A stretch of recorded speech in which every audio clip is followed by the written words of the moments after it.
I got a game here from 1997 between DeGrav and Gurovic, and when I originally recorded it, it was too long a video, so I'm gonna try to do it again for you guys. But I'm gonna get right into the starting position of the Alekhine-Chatard Attack, which is what we're trying to cover here. And so H4. So very nice starting position that we have. And in the other video, we looked at what would happen if black just castled into the attack. And you saw bishop d3 combined with queen h5. Really gave white an initiative throughout the game. But with best play, like we saw in the game, white was able to force a draw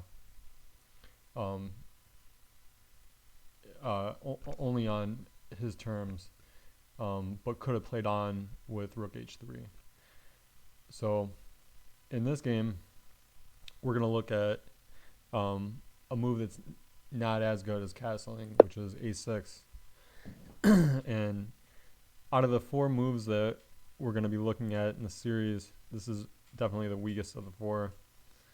The idea behind a6 is to stop knight b5, but it's really unnecessary. And in fact, knight b5 is not really played a lot in this line because white is more focused on the kingside attack rather than getting an outpost for his knight. So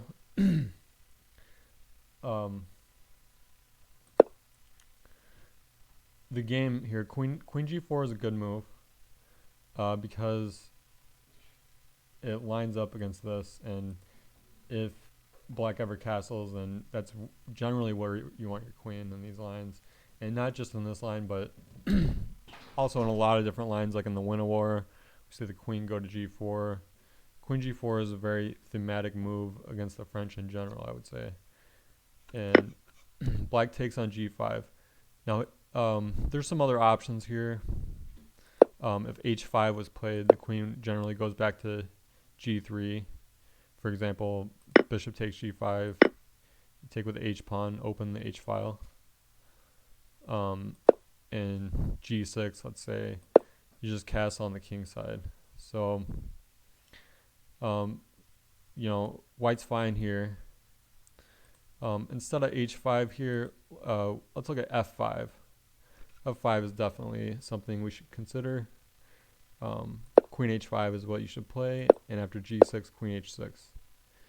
So, we saw the same kind of placement of the queen and the bishop in the last game, only after black was castled, though. And for example, bishop takes g5, we take with the h pawn. Remember, we want to open the h file and create this battery. That's pretty key to the whole strategy here. And king f7.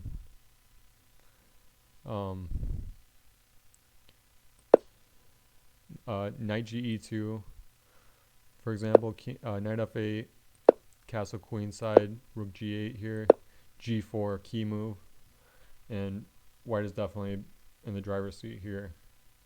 Now instead of f5 here, what about king f8? Seems like a weird move, but just trying to get the king out of any possible tactics. In fact, probably just trying to safeguard this g pawn here and hold things together that way. Well, knight f3, c5. Whenever black plays c5, white generally takes. And notice that the bishop couldn't take because of the pin. Knight c6, queen f4. Takes on c5 here, just castle queenside. And now, let's say black tries to start attack with b5, rook h3. This rook lift is pretty useful. Bishop d7, king b1, just a waning move. b4, knight e2, knight e4. This trade is made. Knight g5 is played. So black doesn't want to take the knight, obviously, because that'll allow that allow white to open the h-file. So knight c5, h5, h6. Knight just goes back to f3. Knight e4 is played again. Queen e3. And a5, knight g3. Knight goes back to c5.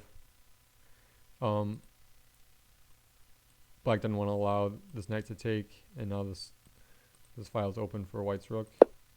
So knight c5, knight d4.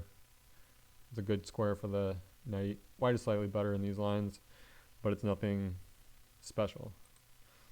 And so going back to the main move, the best move actually is to take on g5 here, the bishop, and we take with the h-pawn. So yeah, the g-file gets blocked, but on the plus side, we have the h-file to work with. This g-pawn can advance at key moments to aid in the attack. c5, knight f3, we just defend the pawn. Knight c6, black tries to apply more pressure on it. And black maybe could have taken instead, but this time we just take with the queen. And if knight c6, we just go back to f4. We want to keep our knight here, which keeps defense of these two pawns. And queen b6, we just castle queen side. And if takes on f2, just rook d2, attacking the queen, queen c5, g6, key move, f takes. Obviously, black can't take with this pawn. And takes here, we go bishop d3. Creating a threat, which is to take, and after retakes, you take here. So after bishop d3 here, knight f8 could be played. And knight g5, for example, is a very strong move. Queen e7, rook f2, h6. Knight gets to f7. So already it's looking really good for white. g5, knight d6 check, king d8, queen g3. Takes on e5, queen takes e5, knight d7, queen g3, rook f8, rook takes on f8, rook f1, knight f6, knight e4. And already we can see that, yeah, white is much better. He has all kinds of ideas here. And it's going to be really hard for black to hold on in this position. Besides the move knight f8, what if rook f8 was played instead? Well, the queen could go to g5. You could also put the queen on g3, but why go backward when you can go forward? Queen e7. If black wants to trade queens, we just go back to g3 now. And if h6, comes, because there's no way to really defend this, so h6 was kind of necessary, allowing either piece to come and check on g6 after taking this pawn. So the surprising move, that is the best move actually, knight takes d5, and after takes, now you take here.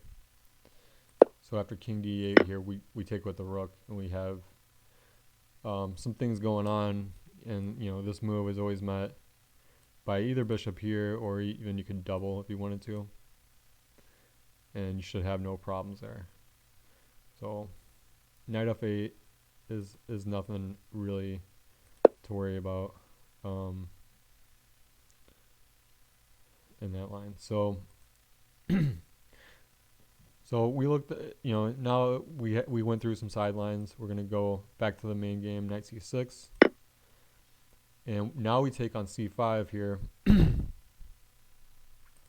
And now when the knight takes on e5, attacks the queen, we trade our knight off, and we play queen g3. So we see the queen going to g3 in a lot of these lines. It's the usual attack square, especially here in this position. So after knight goes to g6, white castles, and Gervik played bishop d7 here. Another move that could have been considered is queen e7, but we have bishop d3, and after queen takes c5 here, bishop takes g6, takes. And clearly, like I said before, you can't take with the h-pawn. Queen e5, castle, rook d2, and white is already slightly better. So after bishop d7 in the game, white played bishop d3, queen b8, queen e3, knight e7, and then takes on h7. So white won a pawn, and it only gets worse after this. After g6, you can see that the bishop can't really move, and so white just decided to trade it off or sacrifice it for a pawn. So trades rooks and then takes on g6, and it looks like, okay, white is guarding against this check, but this open h file still remains really dangerous. Knight takes d5, so that was the downside of the whole plan of installing a knight on g6 to guard the h8 square, was that now there's nothing stopping this pin from happening, and this knight can just take too much material here. Bishop c6 was tried, but knight b6, bishop takes g2, rook h6 was played in the game. And now king e7 was probably necessary. Queen d4, queen d8, and queen f6 check first. And after the king goes, only now taking the rook. So this is what was played in the game. Queen a5, queen c3, queen takes on a2, b3, bishop e4. This is sort of desperate counterplay here. Takes on c2, takes, and Gervik didn't want to trade his queens. Instead, he's looking for a way to get a perpetual somehow, because otherwise he's too far down in material to have any chance of converting. And you see, okay, he succeeded in taking a couple pawns, but it doesn't compensate for the fact that he's down a rook. And it's only a matter of time before the trades are going to be inevitable, like in this position. And you can see white is up a full rook. Yeah, black has a couple pawns in compensation, but there should be very easy to win this game for white. Thank you.